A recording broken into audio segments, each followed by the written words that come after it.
Yeah, buddy. And just for the record, I don't know if he really gives a shit.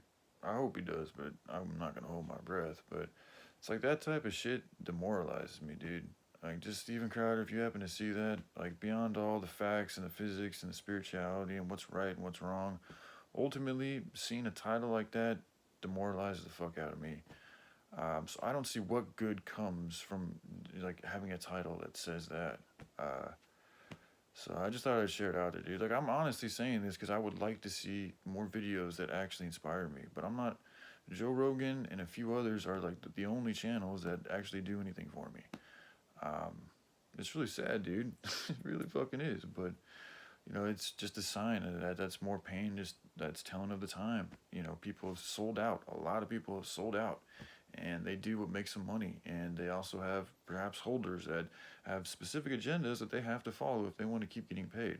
And because these people are so dependent on their material and their success and their egos and their reputation and all this shit and the dopamine rush that comes with it, they're gonna keep doing what they're doing because that's just that's their choice.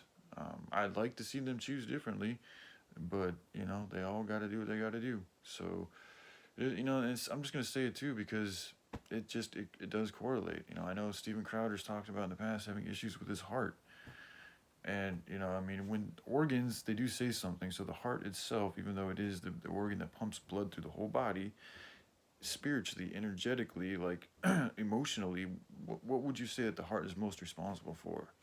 It's pretty common sense. It's the warmth, it's the love, it's the caring for others and oneself.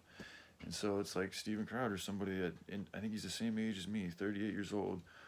I don't think he's ever been a drug addict, so he really doesn't have any real reason that he did to himself to have a bad heart, other than he was just born with having not the best of heart. And it's like, look at the titles that he's making. He's sitting here making a video relishing in other people's pain. And it's like, well, I mean, that would be fitting for somebody that has maybe not as much heart energy as other people. So that's his lesson to learn. And, having an issue like that tells you something about your soul and who you are. Um, so I hope that he learns to open up his heart and care a little bit more and stop being so hateful and mean towards his fellow countrymen. All right, love y'all. Peace.